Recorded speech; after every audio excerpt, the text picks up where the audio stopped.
কীর্তিমানের মৃত্যু নেই। Hi guys, আমি বাবু।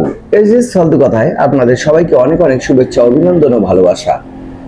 আশা করি আপনারা সবাই ভালো আছেন, সুস্থ আছেন এবং সাবধানে আছেন, কারণ সাবধানে থাকাটাও খুবই জরুরি। বর্তমান প্রেক্ষাপট থেকে শুরু করে রাজনৈতিক এবং পারিবারিক সবকিছু নিয়ে আমাদেরকে ভালো থাকতে হবে এবং সুস্থ থাকতে লাগবে। এখন সুস্থ থাকার ক্ষেত্রে আমাদের নানাবিধ সমস্যার মধ্যেই আমরা জর্জরিত হয়ে যাই। আসলে আমরা কোন ডাক্তারের কাছে যাব বা সে কি ধরনের চিকিৎসা দেবে, সেরকমই আজকে স্বাস্থ্যমূলক অথবা চিকিৎসামূলক অথবা একজন মানবতার উদার মনের ডাক্তারের কথা বলতে যাচ্ছি এবং তার বিষয়ে কিছু অবগত করতে চাচ্ছি।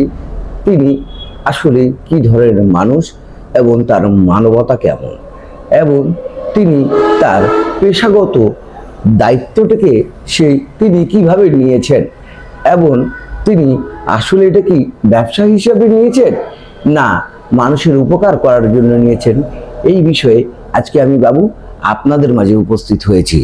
তো আজকে যে বিষয়, বারাক উপত্যকায় ভারতের একটি উপত্যকা আছে যার নাম হচ্ছে বারাক। সেখানে একটি ক্যান্সার হাসপাতালের একজন ডাক্তার রবি কান্নান, ডাক্তার রবি কান্নান, অনেকেই আছেন তার নাম জানেন, অনেকেই আছেন, ম্যাক্সিমাম বলতে গেলে অনেকেই, সবাই কম বেশি জানেন রবি কান্নানের নাম, কারণ তিনি এমনই একজন ক্যান্সার স্পেশালিস্ট যে পুরা ভারতবর্ষে তাকে চেনে এক নামেই। তো তার এই বিষয়ে কিছু কথা বলতে যাচ্ছি। তিনি চিকিৎসা দিচ্ছিলেন সেখানকার রমেশ নামের ধর্মনগরের এক সাধারণ ব্যবসায়ীকে। তার হয়েছিল ক্যান্সার, এবং ক্যান্সারের মধ্যে তার সর্বশান্ত শেষ। তার জায়গা জমি থেকে শুরু করে ইভেন তার এমন কিছু বাকি ছিল না যেটি বিক্রয় করতে হবে। শেষ পর্যন্ত যখন তিনি রবি কান্নানের কাছে আসে তিনি বললেন যে স্যার, দ্বিতীয়বার আর আমি আসতে পারবো না। তখন সে কাঁদছিলেন। তখন রবি কান্নান তাকে জিজ্ঞেস করলেন, তুমি কাঁদছো কেন রমেশ, বলো। তো বললো যে দেখেন, আমার 7 বছরের শিশু যাকে আমি বন্ধক রেখে আজকে আপনাদের কাছে বা আপনার কাছে শরণাপন্ন হয়েছি চিকিৎসার জন্য, আপনার কাছে চিকিৎসার জন্য এসেছি। আমার জায়গা জমি থেকে শুরু করে আমার বাসা পর্যন্ত আমার কোনো কিছু অবশিষ্ট নেই এই চিকিৎসা করাতে যায়। আমি সর্বশান্ত, আমার কাছে আর কিছুই নেই, তাই আপনাকে বলছি আমি আর দ্বিতীয়বার আসতে পারবো না। তো এই কথা শুনে রবি কান্নানও কেঁদে দিলেন এবং বললেন, বর্তমান প্রেক্ষাপটে এই ধরনের সমস্যায় মোটামুটি সবাই আছে। তো তিনি একটি সুন্দর উদ্যোগ নিলেন, এবং উদ্যোগটি ঠিক ছিল সেরকম। তিনি তার হাসপাতালে কর্মরত যারা ছিল তাদেরকে বলেছেন, যাদের ক্যান্সার হয়েছে তারা যে ডেটটি আছে সেই ডেটে যদি না আসে তবে অবশ্যই তাদেরকে ফোন দিয়ে তার বাসায় জিজ্ঞেস করতে হবে তাদের আর্থিক সংকট না অন্য কোনো ধরনের সংকটে আছে, না তারা জায়গা চিনতে পারছে না। তাদের কাছ থেকে সম্পূর্ণ কিছু তথ্য নিয়ে আমাকে জানাতে হবে। এই ভদ্রলোক রবি কান্নানের আরো বেশ কিছু কাহিনী বলছি। তিনি প্রায় 7,000 ক্যান্সার রোগীকে অস্ত্রোপচার করেছেন বিনামূল্যে, যার কোনো অঙ্কের টাকা তিনি গ্রহণ করেননি। ইভেন রাষ্ট্র যে টাকা দেয় সেই টাকাও তিনি তার যারা রোগী আসেন তাদেরকেই তিনি বিলিয়ে দেন। সেরকম একজন যোদ্ধা, সেরকম একজন স্বাস্থ্য সচেতন, সেরকম একজন ডাক্তার, সেরকম একজন ব্যক্তিত্বকে এস ফালতু কথা সবসময় সালাম দেয়। এবং এই ধরনের ব্যক্তি হয়তোবা প্রতিটি ডাক্তারের ক্ষেত্রেই থাকা উচিত। এই ব্যক্তিত্ব, যার ব্যক্তিত্বকে হার মানায় মানবতাকে হার মানায়, যার ব্যক্তিত্ব হার মানায় সমস্ত রোগকে হার মানায়, যিনি শুধুমাত্র ওষুধ দেখেন না, সাথে মানবতার কিছু দিক নির্দেশন লিখে দেন। তিনি আরো বেশ কিছু আপনার শিক্ষামূলক বা তাকে মোটিভেশনাল এমন কিছু কথা বলে দেন যাতে সে রোগী মোটামুটি সুস্থ হয়ে যায়। তো এটি হচ্ছে রবি কান্নানের একটি ধর্মনগরের রমেশ নামের একটি লোকের সাথে ঘটে যাওয়ার কাহিনী, যার ফলে সেই একজনের জন্য, তিনি রমেশের জন্য পুরা ভারতবর্ষে বা তিনি যে বারাক উপত্যকায় যে হাসপাতালে চাকরি করতেন, ক্যান্সার হাসপাতালে, সেখানকার চিকিৎসা ব্যবস্থাটাকে পাল্টে দিয়েছেন। এইরকম ডাক্তারদের প্রতি আমাদের সবসময় বিনম্র শ্রদ্ধা থাকবে এবং ভালোবাসা থাকবে আজীবন। আল্লাহ যাতে এই ধরনের ডাক্তারদেরকে সবসময় সর্বদাই সুস্থ রাখেন এবং মানব সেবায় যাতে তারা নিজের জীবন উৎসর্গ করে দিতে পারেন।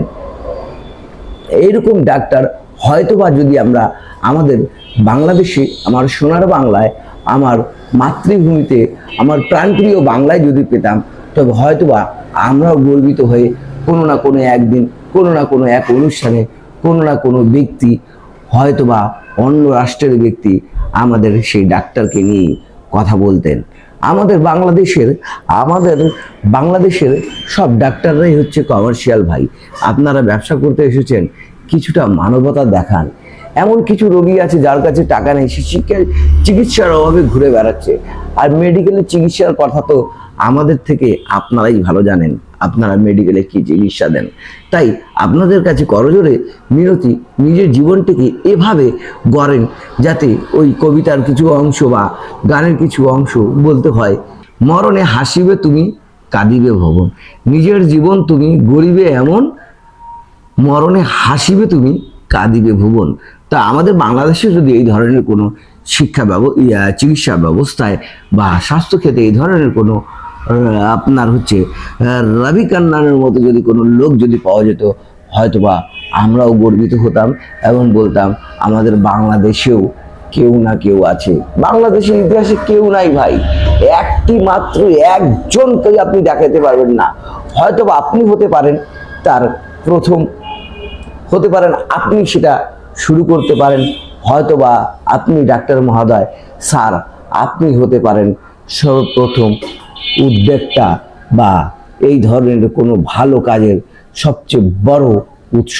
হয়তোবা আমাদের প্রাণপ্রিয় বাংলাকেও আমরা এরকম ক্যান্সার মুক্ত বা ক্যান্সারের চিকিৎসা অথবা ক্যান্সারের আপনার অস্ত্রোপচার করে নানান ধরনের গরিব দুঃখী মানুষকে জীবন বাঁচানোর ক্ষেত্রে কিছুটা আমরা নিজেদের কন্ট্রিবিউশন করে নিজের মরণের পরেও যাতে আমাদেরকে মানুষ যাতে মনে রাখতে পারে, এই ধরনের নজিরবিহীন ঘটনা যদি আমরা ঘটাতে পারতাম, তবে হয়তোবা আমাদের বাংলাদেশেও আমরা বলতাম সেই রবি কান্নানের মতো কেউ একজন আছে। কিন্তু আমাদের দুর্ভাগ্য, আমরা দুর্ভাগ্য জাতি, আমরা ব্যবসাবাদে টাকাবাদে কিছুই চিনি না।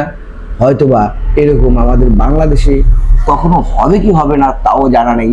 আমাদের স্বপ্ন হয়তোবা কোনো দিন না কোনো একদিন হয়তোবা সেরকম নির্ভীক দেশপ্রেমিক লোক যখন ডাক্তার হয়ে আসবেন, তবে অবশ্যই তিনি টাকা থেকে চিকিৎসা দেওয়াটাকে বেশি প্রাধান্য দেবেন।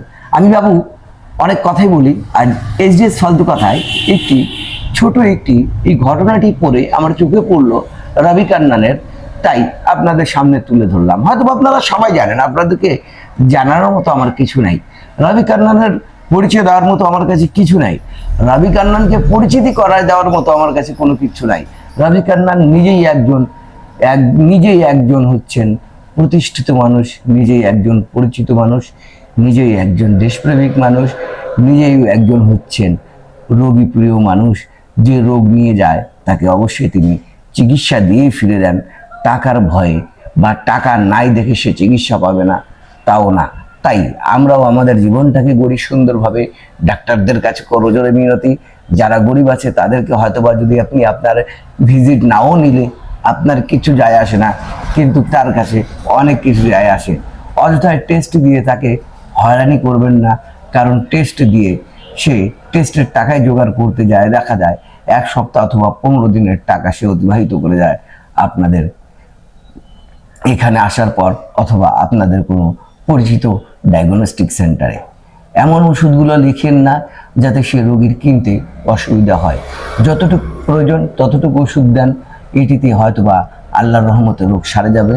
আর আপনারা আমাদের থেকে ভালো জানেন, আপনারা গুণীজন, আপনারা অনেকে বিসিএস ক্যাডার, আপনারা অনেকেই শিক্ষা নিয়ে অধ্যাপক আছেন, কেউ সহকারী অধ্যাপক আছেন, আবার নানান ধরনের পদে আছেন, কেউ বিভাগীয় পদে আছেন। তা আপনারা ভাই সরকার থেকেও টাকা নিচ্ছেন, আপনার ভাই ডায়াগনস্টিক সেন্টার থেকেও টাকা নিচ্ছেন, আপনারা ভাই রুগী দেখেও টাকা নিচ্ছেন, আপনারা ভাই মেডিসিন কোম্পানি থেকেও টাকা নিচ্ছেন। ভাই আপনাদের চতুর্মুখী রোজগার করার জায়গা আছে, কিন্তু একটি গরিব মানুষের চতুর্মুখী রাস্তা নেই টাকা রোজগার করার। একজন কৃষক, একজন রিক্সা চালক, একজন হচ্ছে আপনার লেবার, তার কাছে, তার পরিবারের কাছে এই সামান্য 500 টাকাই অনেক বড় টাকার সংসার চালানোর জন্য। তাই আমি বাবু এস ফালতু কথায় আজ এই পর্যন্ত। আপনারা ততক্ষণ পর্যন্ত ভালো থাকুন এবং সুস্থ থাকুন, যতক্ষণ পর্যন্ত সবাই আমরা সুস্থ থাকছি না। প্রতিবেশীর প্রতি যত্ন নিন, শীতকালে বাচ্চাদের প্রতি বিশেষ করে খেয়াল রাখুন, এবং যদি বাসার মধ্যে বৃদ্ধ মা বাবা দাদা দাদি থাকে তাদের প্রতি বিশেষ নজর দিন, যাতে তারা অসুস্থ না হয়। এই প্রত্যাশায় আগামী দিনগুলো আপনাদের যাতে ভালো যায়। আপনারা ইসরায়েল ফালতু কথার সাথে থাকুন। আল্লাহ হাফেজ।